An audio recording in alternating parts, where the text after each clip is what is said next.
pasangan, mohon maaf ya, pasangan, ya ngerti lah ya.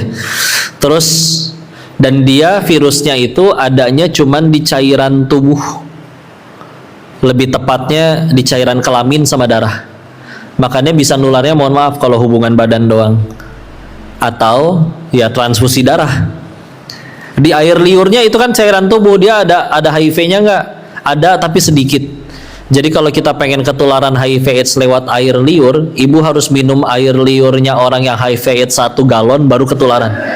Serius, saya dulu ikut lomba cerdas cermat tentang HIV/AIDS di Rumah Sakit Marzuki Mahdi itu waktu SMA di Cilendek. Itu bahasannya tentang HIV/AIDS. Jadi dan sampai sekarang masih ingat, ya. Ibu pakai sendoknya orang yang HIV/AIDS, pakai anduknya, tidur seranjang, pelukan, bahkan mohon maaf berciuman, nggak akan ketularan. Ketularannya kalau mohon maaf hubungan badan atau transfusi darah, ya. Dan jenis dan penyakitnya seperti itu. Jadi mengenaskan untuknya. Ada nggak yang tetap kaya sampai detik ini juga? Ada, cuman ya agak gila ya, agak on gara-gara anak-anaknya mati overdosis narkoba semua. Dunia mulai membosankan, di sana nggak ada yang sepengen selamanya bisnis seperti itu, dan pada akhir-akhir hidupnya nggak ada yang berakhir bahagia, serius. Maka saya kan berarti nyampe di titik, berarti gue juga harus berhenti nih. Tapi pilihannya dua, mau berhenti sendiri atau Allah paksa untuk berhenti. Masa nunggu dipaksa dulu?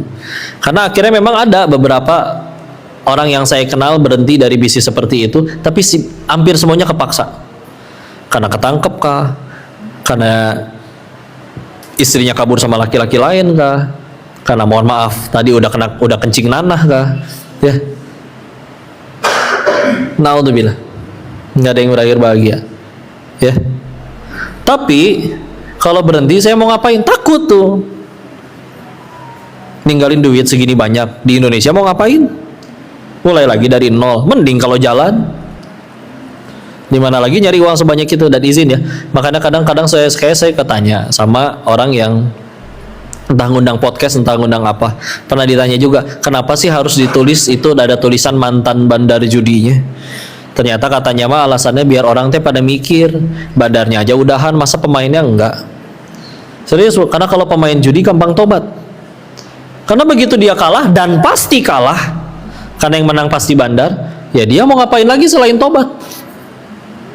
Kalau bandar kan nggak bisa kalah, tidur juga duitnya masuk. Terus saya sampai berhenti itu gimana ceritanya? Ya itu dia, nggak ketemu psikolog, nggak ketemu psikiater. Saya menghormati dua profesi ini ya, banyak menolong orang. Tapi emang alhamdulillah pada kasus saya nggak menemui psikolog, saya nggak nemuin psikiater. Apa berarti solusinya? Satu, tobat. Yang benar tapi tobatnya. Meskipun saya juga nggak berani bilang, si Koko udah tobat, ya tapi saya juga nggak pernah dapat SMS sih selama tobat Anda telah diterima. Jadi wallahu alam. Tapi singkat cerita akhirnya pengen berhenti, takut tadi di Indonesia mau ngapain ninggalin uang segitu banyak, ya. Bentar bu, ninggalin uang segitu banyak. Lagi takut sama masalah rezeki.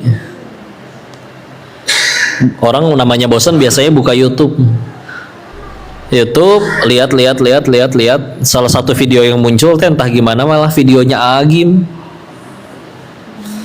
Salah satu yang saya ingat potongan pendek ngomongin janin katanya. Janin kita dulu kan janin ya, di dalam perut ibu kita masing-masing. Kerja belum bisa, sholat belum bisa, tapi si janin kan tetap perlu nutrisi biar tumbuh. Kalau nggak gimana tumbuhnya? Dia nggak bisa kerja gimana berarti? Ibunya makan apapun, makan jengkol, makan pete, makan daging, makan karedok, makan apapun, amposnya dibuang, masuknya ke saluran yang lain, ke usus. Nutrisinya disedot, disalurin ke plasenta, si bayi akhirnya tumbuh. Si ibunya hamil nggak bisa nyari nafkah, ada suaminya yang kerja jungkir balik, ya. Bahkan pertanyaannya sederhana, itu si janin yang keluar pergi nyari rezeki atau rezeki yang datengin janin? Lagi datengin janin. Dibilang lagi sama, terus kamu udah gede, udah kerja, udah bisa sholat, udah bisa sujud sama Tuhanmu, segitu ragunya sama Allah, segitu takutnya masalah rezeki. Kalau saya pribadi ngedengar itu mah, jika ditampol we Bu. Masa hal seperti itu aja nggak kepikiran ya? Karena dulu saya so pinter Bu. Karena nggak pernah ketemu sama orang yang seumur saya tapi lebih kaya dari saya, itu nggak pernah. Itu nggak pernah. Ya. Jadi ngerasa so pinter. Kiri kanan banyak orang nggak bener. Antara pemakai narkoba atau bandar narkobanya. Teman sekamar aja tiap pagi sebelum kerja pakai obat-obatan terlarang dulu. Tapi demi Allah, karena saya ngelihat orang yang udah pakai kayak gituan tuh orang udahannya setelah jangka panjang jadi on.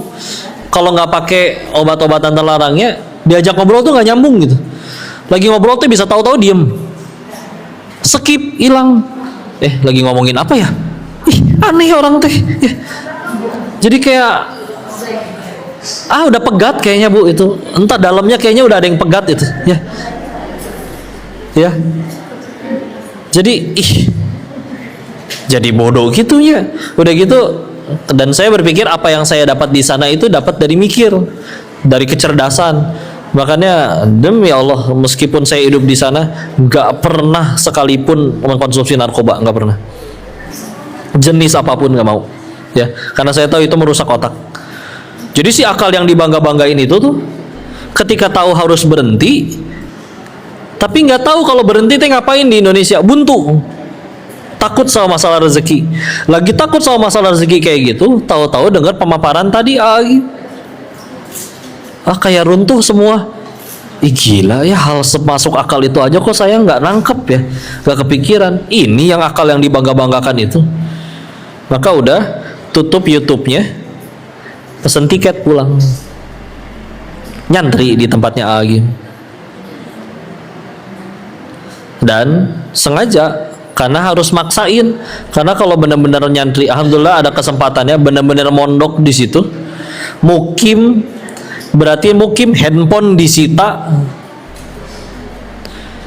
Orang-orang dunia lama pengen ngakses kembali, pengen ngajak lagi juga nggak ada akses. Saya nggak pegang handphone kok. Lingkungan otomatis berubah, kiri kanan ngaji semua, masa saya nggak mau ngaji sendiri?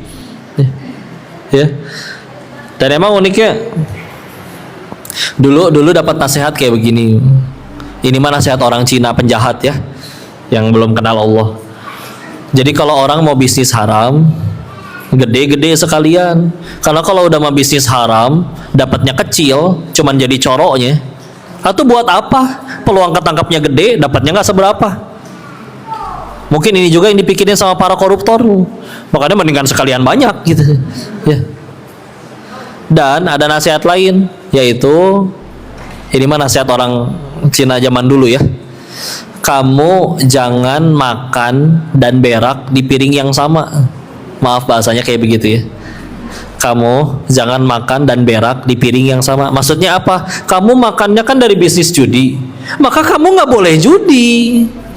Kamu aja habis nipuin orang biar pemainnya pada kalah judi, terus kamu judi, asli rusak itu bisnis.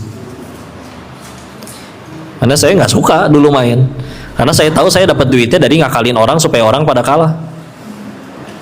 Masa main kan bodoh banget gitu. Masang jebakan, terus dengan polos aku mau nyobain kena jebakan itu kan. Kalau jadi bandar narkoba, maka jangan pakai narkoba. Bukan tempat prostitusi, maka jangan main perempuan. Atau kalau yang paling sederhana lah ya, buka pabrik rokok, biasanya yang punyanya nggak ngerokok. Serius, jelas-jelas dia nulis di situ, merokok membunuhmu. Atau dulu mah jelas merokok menyebabkan gangguan kehamilan, impotensi dan janin gitu ya. Dan yang lain-lain, kanker, impotensi, gangguan kehamilan dan janin, semua disebutin. Ya, cuman mungkin yang pada beli rokoknya pada nggak bisa baca aja kali, jadi terus ya. Karena dikira nggak bisa baca, akhirnya diganti tuh rokok ada gambar paru-paru bolong, huntu hidung gitu ya. Angger temempan. Begitulah ya. Pulang pede, percaya diri karena bacain janji Allah tentang orang yang hijrah, yang tobat. Contoh surat keempat An-Nisa ayat 100 ya, wa may yuhajjir fi sabilillah, barang siapa berhijrah di jalan Allah akan dibukakan rezeki seluas langit dan bumi. Ui. Dan kadang yang paling sering ditanya, kok tobat sih tobat, duit yang dulu yang banyak dikemanain? Deh. Maka jawabannya saya ceritain ya. Jawabannya kemana? Ada, saya bawa pulang. Lumayan buat modal usaha. Tapi ini mah lamunan saya bu ya. Mungkin kata Allahnya kayak gini, cenah rek tobat, masa duit haramnya nggak dibuang? Ayo nggak sanggup ya? Iya tuh ya Allah, pan ngumpulinnya lama. Masa dibuang, dibakar gitu aja. Maka kata Allah ya mungkin kieunya, tenang, akan kukirimkan bala bantuan. Jadi saya banyak ditolong orang. Siapa yang datang nolongin? Tukang tipu datang semua. Iya, pulang langsung di beritanya menyebar tuh, banyak yang datengin. Bro, lu berhenti bisnis yang di sana, berhenti Kang tahu yang di sana, bahasa Cina Hokkien ya, Kang tahu tuh bisnis. Iya, berhenti jadi toke di sana, Kang tahu di sana. Maka lu mesti bisnis dong di Bogor. Nih, kita teman dari kecil, gua bawa proposal, lo tinggal taruh duit segini, tiap bulan keuntungannya segini. Menguntungkan bukan? Kata saya teh, apakah ini jawaban dari hijrahku? Apakah ini jawaban dari tobatku? Pede. Apa yang terjadi? Transfer. Begitu ditransfer, apa yang terjadi? Sampai hari ini orangnya hilang. Nggak kelihatan lagi batang hidungnya. Minggat. Ada nggak kok yang benar-benar ketemu orang jujur? Pasti ada dong. Ada, tapi dibikin gak laku jualannya. Dan punten bu, karena dulu di sana ngerasain duitnya gede, maka bagi saya nggak masuk akal begitu nyampe di Indonesia jualannya bisnis yang kecil-kecilan. Punten, contoh jualan Thai tea di pinggir jalan. Itu halal ya, demi Allah itu baik. Tapi ya bagi di pikiran saya waktu itu, di sana aja bisnisnya segitu gede, masa di sini jualan ngumpulin 10 ribuan? 10 ribu teh harganya, cuannya bisa jadi cuma 2.000 3.000. Harus jual berapa gelas dulu itu baru gitu kan. Jadi akhirnya waktu itu bangun perumahan, kerjasama sama ada kawan. Sumber bahan bangunannya dia punya 8 toko bangunan, udah kerjasama, dia biasa jual juga. Tapi ya gitu bu, namanya buat bersihin duit haram, gak laku satu rumah pun. Modal udah keluar, sampai intinya singkat cerita mah habis seep. Sampai ke titik akhirnya jadi jualan kaos kaki di trotoar di emperan Dago tuh di Bandung dulu. Kalau ada Car Free Day di Dago, kalau di Car Free Day di Bandung kan di Dago. Saya bawa kaos kaki duduk di trotoar jualan 10.000 bu kaos kaki. Datang ke pengajian kayak contoh di Al-Mu'takin Pandu Raya tuh. Enggak ceramah dulu jualan kaos kaki. Udah gitu pandemi, orang nggak boleh jualan kan.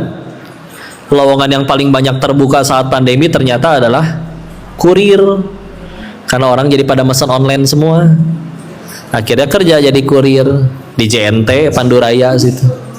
Jadi dulu mas saya kan kang paket, saya naik motor, dan dulu ketika ngetok pintu tok tok tok paket.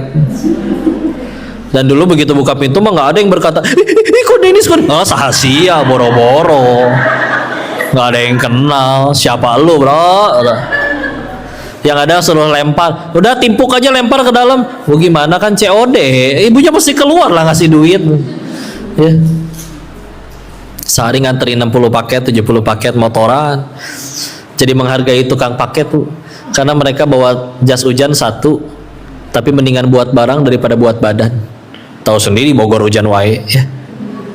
Ya sebetulnya tinggal bawa jas hujan 2 sih ya, cuman entah gimana dia bawa 1 ya. Insyaallah. Ngambek naon bebe akan kieu, mendingan dia balik lagi ke Thailand ya. Ngambek percuma, udah nonggeng, udah sujud sholat maksudnya ya, ngambek lah pokoknya. Terus tetap ketika akhirnya udah diterusin, saya sampai di satu titik mikir kayak gini sih, nya itu kan pertolongan, sisa uang haramnya jadi nggak ada yang kemakan. buang sendiri nggak sanggup duit haramnya, ya udah ditolong sama orang, ditipu, buang sendiri nggak sanggup, apa jadinya tobat hijrah sambil makanin duit haram, mau balik nggak akan beres. Cuman kenapa waktu itu saya ngambek? Sederhana, waktu itu Tuhannya saya duit, bukan Allah. Buktinya ketinggalan sholat nggak nangis, hilang duit baru nangis. Kita sih isi hatinya bukan Allah, jadi we ngambek wae hirup teh. Jadi ya udahlah, pelajaran. Toh emang lahir nggak bawa apa-apa, ya. Pulang yang bisa dibawa amal soleh. Sesayang-sayangnya suami ibu sama ibu meninggal nggak mungkin tetap ditaruh di ranjang sebelah, Bu. Tetap dikuburin. Waktu hari H ngelayat juga udah pakai kacamata hitam buat ngelirik mana nih yang cantik nih. Alhamdulillah, ya. Nggak bisa. Jadi ya gitu sebentar dunia mah. Kita bukan di tempat tinggal, kita di tempat meninggal. Bukan berarti nggak boleh punya ya Bu ya. Bukan berarti habis dari beres pengajian ini ibu semua resign dari bisnis dan usahanya terus pada jadi marbot masjid semua. Demi Allah itu mulia. Tapi silakan. Bu Noni punya usaha. Bisa jadi ada yang berkata, kok saya mah baca Quran ngantuk, selama semangatnya ngapain dong? Dagang kok. Dagang ibu, sok bangga. Siapa tahu dengan keuntungan ibu dagang, ibu bisa bangun masjid yang belum tentu bisa dibangun oleh guru ngaji yang ngajar puluhan tahun. Sahabat Nabi juga beda-beda kok jalan pahalanya. Ada yang kuat di Quran, ada yang harus ke medan perang, ada yang harus nguasain bisnis. Beda kan? Ya. Tapi kita ngelihatnya semuanya jadi jalan. Gini lah Bu, ingatnya Bu. Misalkan kita pengen pulang ke rumah, rumahnya di ujung jalan sana, dan buat pulang ke rumah itu jalannya cuma satu, jembatan doang, nggak ada jalan yang lain. Pertanyaannya kayak gini, ada nggak orang yang dengan sengaja memperindah jembatannya? Dikasih karpet empuk, pegangannya dari emas, lampu sorot, tanaman hias, lampu hias, dikasih pengharum, indah banget itu jembatan. Tapi rumahnya dibiarin bobrok, pintunya lepas, kacanya pecah, atapnya jebol, temboknya bolong. Pertanyaannya, bukankah kita semua nggak pengen? Bukankah seindah-indahnya jembatan kita nggak mau tinggal di jembatan? Karena kalau kita gampang stres, sederhana. Mungkin karena kita terlalu sibuk-sibuk membagus-baguskan dunianya, lupa membaguskan akhiratnya. Kita sekarang lagi di jembatan. Nama jembatannya dunia. Sama, buat nyampe ke rumah itu kita harus jembatan. Sama, buat nyampe surganya Allah, kita perlu jembatannya. Jembatannya apa? Ada yang harus pakai harta untuk sedekah, ada yang harus pakai ilmu buat dakwah dan mengajar. Tapi jembatan kan? Karena kalau kita terlalu sibuk-sibuk bagus-bagusin jembatannya doang, pasti stres. Karena kita terlalu sibuk membagus-bagus sesuatu yang pasti akan kita tinggalkan. Bukan gak boleh punya, sekali lagi. Ibu pengen tetap jadi orang kaya, mangga. Tinggal diingat aja, ibu meninggal gak ditanya saldonya berapa. Ditanyanya dapatnya dari mana, dipakainya untuk apa. Mau punya 18 triliun juga Bu, asal dapatnya halal, dipakainya buat kebaikan, aman. Daripada duit cuman 1 juta tapi dapatnya dari pinjol, dipakainya buat judol, rungkat itu ya. Gas masa hati kerjet deh, dosa hancur ya. Kok saya mah pengen viral, mangga ibu viral, asal pakai prestasi bukan sensasi. Dan ingat, ibu meninggal nggak ditanya followersnya berapa, ditanyanya ibu ngajarin apa ke followers ibu. Pintu surga memang ada 8, tapi pintu surga bagi yang centang biru kan belum ada. Bagian orang udah pada pinter, followers 200.000, masa yang komen cuma 2, julid jadinya ya. Udahlah, popularitas itu cuman alat buat negakin aturan Allah dan buat ngenalin Allah, bukan buat ngenalin diri sendiri. Kalau aku pengen berkuasa, mangga, tapi sama Kita meninggal nggak ditanya jabatan tertingginya apa, ditanyanya kamu pakai buat apa kekuasaan kamu. Ya, karena Bu, kita tahu 1000 ulama berfatwa bahwa khamr, minuman keras itu haram, bisa kalah sama satu tanda tangan pemimpin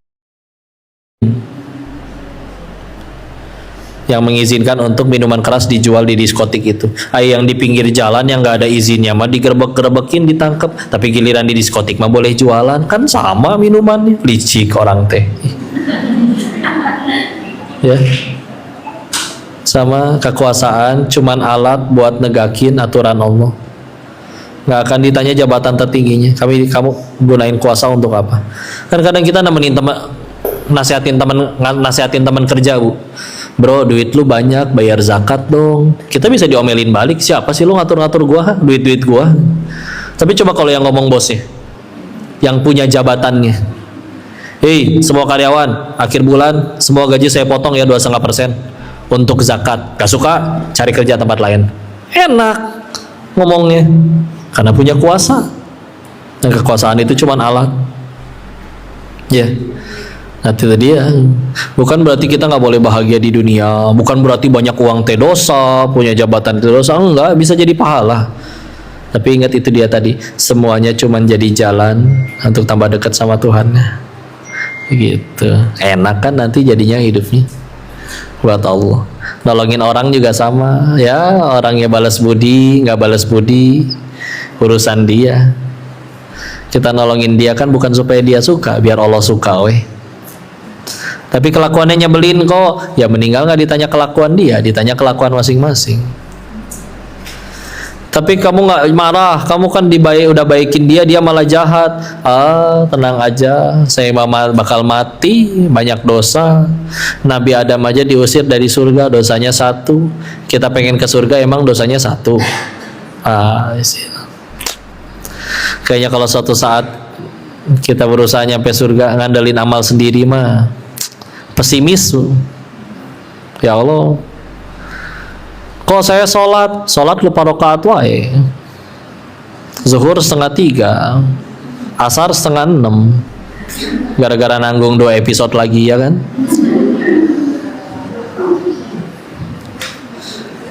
Tapi kan istiqomah kok, istiqomah naon, istiqomah kuliah kulhu, nggak ganti-ganti. Kemarin ganti tahu kok, iya ganti ke ina atau ina kan, lebih pendek. Saya kalau sholat sujudnya lama, karena lagi sujud mikir kan, habis ini tasyahud apa berdiri teh. Itu ya Allah, malu kalau ingat sholat sendiri mah, mengges ngebut teh. Allah bersama sampai Allah lebih pilih wahai junior Fani masuk ini wadian Allah tahiyatul mubarakatuh shalawatu astagfirullahaladzim astagfirullahaladzim assalamualaikum asa beda ya tahili ya Allah tuker. Serius ngandelin sholat kayak gitu buat nyampe surganya Allah. Waduh ya Allah. Makanya biasanya Allah pengen tetap nyampein kita ke surga, amal ibadah kita kurang. Terus gimana coba? Pasti dikirim fasilitas. Ya sakit, yang ngadepin suaminya main slot, ya anaknya gimana, ya ada yang ngutang tapi galakan yang ngutang. Gitu ya. Ada yang diutangin tapi galakan yang ngutangnya? Nah, orangnya ada di sini? Enggak ya. Jangan, di sini mah baik semua insya Allah. Ya. Kalau ada yang kayak gitu tenang aja. Mereka berarti sedang jadi donatur pahala. Sila. Kadang kita mah nggak terlalu butuh balasan di dunia. Bahkan kalau kita udah beramal nih, terus ngarap-ngarap dapat balasan dari Allah. Terus tapi tahu-tahu dikasih pilihan, ini kamu udah berbuat pahala nih, mau dibalesnya buat kamu atau buat anak kamu? Milih buat siapa, Bu? Buat ibu atau buat anak ibu? Kebanyakan kadang milih buat anak ya. Orang tua mah apa sih yang terbaik lah untuk anak. Kita lapar juga bilang yang nggak lapar, nah udah makan aja ya. Ya gitu.